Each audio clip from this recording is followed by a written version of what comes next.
ആശുപത്രികളിൽ ഡിവൈഎഫ്ഐ നൽകുന്ന പൊതിച്ചോറിനെ അധിക്ഷേപിച്ച നിലപാടിൽ മലക്കം മറിഞ്ഞ ജി സുധാകരൻ മെഡിക്കൽ കോളേജുകളിലെ സൗജന്യ ഭക്ഷണം കൊടുക്കരുതെന്ന് പറഞ്ഞിട്ടില്ല എന്നും ഭക്ഷണം പുറത്തു കൊടുക്കണമെന്ന് മാത്രമാണ് പറഞ്ഞതെന്നുമാണ് സുധാകരന്റെ വാദം.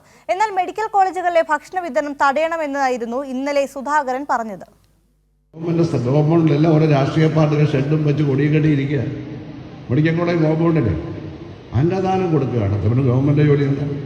ഞങ്ങൾ ചോറ് കൊടുക്കുക, ഞങ്ങൾ കഞ്ഞി കൊടുക്കുക, എന്നിട്ട് അവിടെ കൊടിയെ കുത്തുക.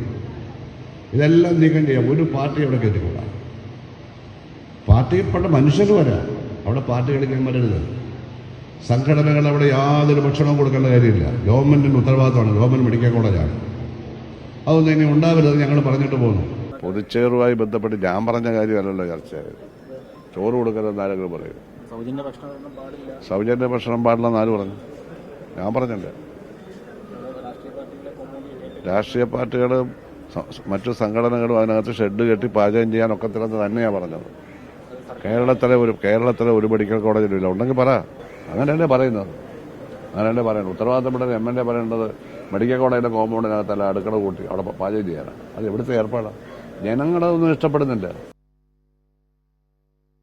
വിവരങ്ങളുമായി ആലപ്പുഴയിൽ നിന്നും ഷാജഹാൻ ചേരുന്നുണ്ട്. ഷാജഹാൻ, നോക്കൂ, ഇപ്പോൾ നമുക്കറിയാം സംസ്ഥാനത്തിന്റെ വിവിധ ഭാഗങ്ങളിലായി വയറെരിയുന്നവർക്ക് ഭക്ഷണവുമായിട്ട് ഡിവൈഎഫ്ഐ പൊതിച്ചോറുമായിട്ട് എത്താറുണ്ട്. ആ പൊതിച്ചോറിനെയാണ് ഇപ്പോൾ ഇന്നലെ ജി സുധാകരൻ അധിക്ഷേപിച്ചത്. ഇപ്പോൾ ഈ പൊതിച്ചോറിനെ അധിക്ഷേപിച്ച നിലപാടിൽ മലക്കം മറിഞ്ഞിരിക്കുകയാണ് ജി സുധാകരൻ. അതുപോലെ മെഡിക്കൽ കോളേജിലെ സൗജന്യ ഭക്ഷണം കൊടുക്കരുതെന്ന് പറഞ്ഞിട്ടില്ലെന്നും ഒക്കെ തന്നെ ജി സുധാകരൻ ഇപ്പോൾ പറയുന്നു. എന്തൊക്കെയാണ് കൂടുതൽ വിവരങ്ങൾ?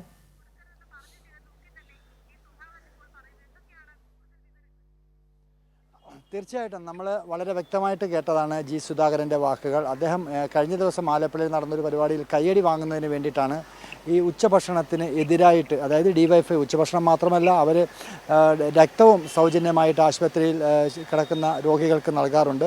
ഓരോ ദിവസവും ഒട്ടനവധി കുട്ടികൾ ഡിവൈഎഫ്ഐയുടെ പ്രവർത്തകർ വന്നിട്ടാണ് ഇത്തരത്തിൽ രക്തദാനം ചെയ്യുന്നത്. അതോടൊപ്പം തന്നെ ഭക്ഷണവും ഏതാണ്ട് ആലപ്പുഴ മെഡിക്കൽ കോളേജിൽ മാത്രം 2500 പേർക്ക് ഭക്ഷണം നൽകുന്നു. കേരളത്തിൽ മൊത്തത്തിൽ ഏതാണ്ട് 40,000-ലധികം പേർക്കാണ് ഒരു ദിവസം സൗജന്യ ഭക്ഷണം നൽകുന്നത്. അപ്പോൾ ഇതിനെതിരെയുള്ള പുള്ളിയുടെ പ്രതികരണം അത് പൊതുസമൂഹത്തിനിടയിൽ നിന്നും വളരെ ശക്തമായ പ്രതിഷേധം ഉയർന്നു വന്ന സാഹചര്യത്തിലാണ് സോഷ്യൽ മീഡിയയിലടക്കം ജി സുധാകരനെതിരെ പ്രതിഷേധം ശക്തമായതോടുകൂടിയാണ് അദ്ദേഹത്തിന് നിലപാട് മാറ്റേണ്ടി വന്നത്. ജി സുധാകരൻ ഇതാദ്യമായിട്ടല്ല നിലപാട് മാറ്റുന്നത്. ഇതിനു മുമ്പും പല കാര്യങ്ങളും അദ്ദേഹം പറഞ്ഞതിന് ശേഷം താൻ അങ്ങനെ പറഞ്ഞിട്ടില്ല എന്ന് പറഞ്ഞുകൊണ്ട് അതിൽ നിന്നും പിന്മാറുന്നത് നമുക്ക് കാണാൻ സാധിച്ചു. ഏറ്റവും ഒടുവിലായിട്ട് ഇപ്പോൾ ഈ പൊതിച്ചോറുമായി ബന്ധപ്പെട്ട് വന്ന വിവാദം അദ്ദേഹം അതിൽ നിന്നും തന്ത്രപരമായിട്ട് താൻ അതിൽ ഒരിക്കലും അങ്ങനെ പറഞ്ഞിട്ടില്ല. ഭക്ഷണ വിതരണം ആശുപത്രികളുടെ കോമ്പൗണ്ടിൽ അത് പാകം ചെയ്യാൻ പാടില്ല എന്നാണ് അദ്ദേഹം പറഞ്ഞിരിക്കുന്നത്. പക്ഷേ അങ്ങനെ ഒരിക്കലും ഡിവൈഎഫ്ഐ പോലുള്ള സംഘടന പൊതിച്ചോറുകൾ പുറത്തുനിന്ന് ശേഖരിച്ചു കൊണ്ടുവന്നതിന് ശേഷമാണ് വിതരണം ചെയ്യുന്നത്. 2000-2500 രോഗികൾക്കും കൂട്ടിരിപ്പുകാർക്കുമൊക്കെ കൊടുക്കുന്നു. എന്നാൽ ഇപ്പോൾ അദ്ദേഹം പുതിയതായിട്ട് പറയുന്നത് രോഗികൾക്ക് കൊടുക്കാം, കൂട്ടിരിപ്പുകാർക്ക് കൊടുക്കേണ്ട കാര്യമില്ല, അവർക്ക് പുറത്തുനിന്ന് കഴിക്കാമല്ലോ. ഇങ്ങനെ അതിനെ ന്യായീകരിച്ചുകൊണ്ട് ജി സുധാകരൻ വീണ്ടും രംഗത്ത് വരുന്നൊരു കാഴ്ചയാണ് കാണാൻ സാധിച്ചത്. ആലപ്പുഴയിൽ അല്പസമയം മുൻപ് മാധ്യമങ്ങളുടെ ചോദ്യത്തിന് അദ്ദേഹം മറുപടി പറയുകയായിരുന്നു.